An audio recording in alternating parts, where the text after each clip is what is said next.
Security forces کی طرف سے بڑے پیمانے پر تلاشی مہم شروع کی گئی ہے۔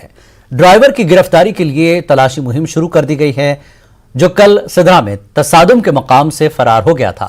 جنگلاتی علاقوں میں وسیع پیمانے پر تلاشی مہم چلائی جا رہی ہے۔ گزشتہ روز جموں کے سدھرا میں ایک انکاؤنٹر میں مارے گئے دہشت گردوں سے متعلق ایک اہم معلومات منظر عام پر آئی ہے۔ ذرائع کے مطابق مارے گئے چاروں دہشت گردوں کا تعلق جیش تنظیم سے تھا۔ جیش کا ٹاپ کمانڈر اسحاق مولوی اس کے پیچھے ماسٹر مائنڈ تھا۔ یہ سازش اسحاق مولوی اور اسحاق ننگرو کی تھی، جس کا تعلق پلوامہ سے ہے اور اس وقت یہ پاکستان سے سرگرم ہے۔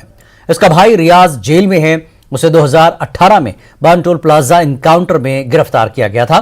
معلومات کے مطابق اسلحہ کی ایک کھیپ وادی میں مقامی دہشت گردوں کو پہنچایا جانا تھا، جس میں کل 8 بڑے ہتھیار برآمد ہوئے، جن میں سے 4 ان دہشت گردوں کے پاس رکھے جانے تھے، 4 دیگر کے حوالے کر دیے گئے۔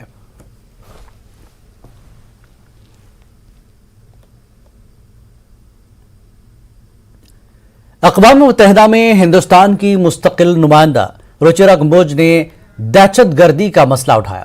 روچیرا کمبوج نے کہا کہ ہم نے ان 2 سالوں میں دہشت گردی کے خلاف اپنی آواز بلند کی، اس کے مختلف مظاہر کی طرف توجہ مبذول کروائی، جس سے عالمی برادری کو یکجہتی اور اتحاد کے ذریعے حل کرنے کی ضرورت ہے۔ کمبوج نے کہا کہ جنوری 2021 میں ہمارے دور اقتدار کے آغاز میں وزیر خارجہ ایس جے شنکر نے اقوام متحدہ کے نظام کا 8 نکاتی ایکشن پلان پیش کیا تھا۔ اس میں کہا گیا تھا کہ دہشت گردی کے خطرے سے نمٹنے اور مؤثر کارروائی کو یقینی بنایا جائے۔ انہوں نے کہا کہ انسداد دہشت گردی کمیٹی کے چیئرمین کی حیثیت سے ہم نے اس کمیٹی کا قد بڑھایا ہے۔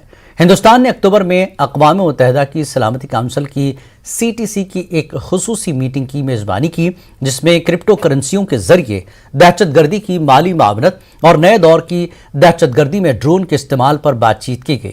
ہندوستان کے مستقل سفیر نے ہندوستان میں منعقدہ خصوصی ملاقات کو یاد کیا۔ کمبوج نے کہا کہ اس سے پہلے کہ دنیا اس کا سنجیدگی سے نوٹس لے، ہندوستان نے کئی دہائیوں تک سرحد پار دہشت گردی کی ہولناکیوں کا سامنا کیا۔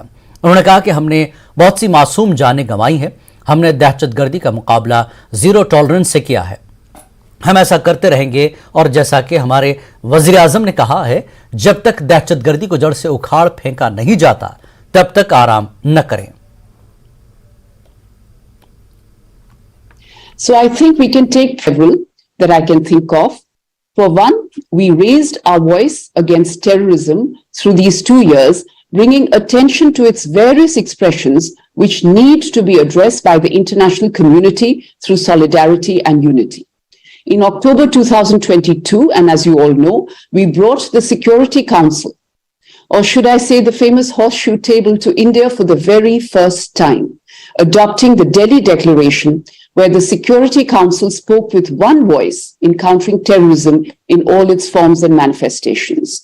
Then, keeping up this momentum, we piloted a presidential statement on counter-terrorism under our December presidency, where we once again brought the Council together in presenting a united front against terrorism. During the high-level week at the UNGA this year, you would recall that we saw more than 70 leaders giving a clarion call for reforms. The whole concept of a new orientation for a reformed multilateral system, or norms as we say in India, is to enhance the effectiveness and credibility of multilateralism in the eyes of the international community and in the eyes of global public opinion. We raised the stakes during our tenure by organizing an open debate under our presidency in the Security Council in December to discuss those reforms, something which has only been done in the General Assembly earlier. And I think it is important to emphasize this point. During the open debate, we saw several members pushing the case of reform, including many explicitly pushing the case of India's permanent membership in the Security Council. And as we exit the Council this tenure, we are determined to persevere in our endeavor to reform the system.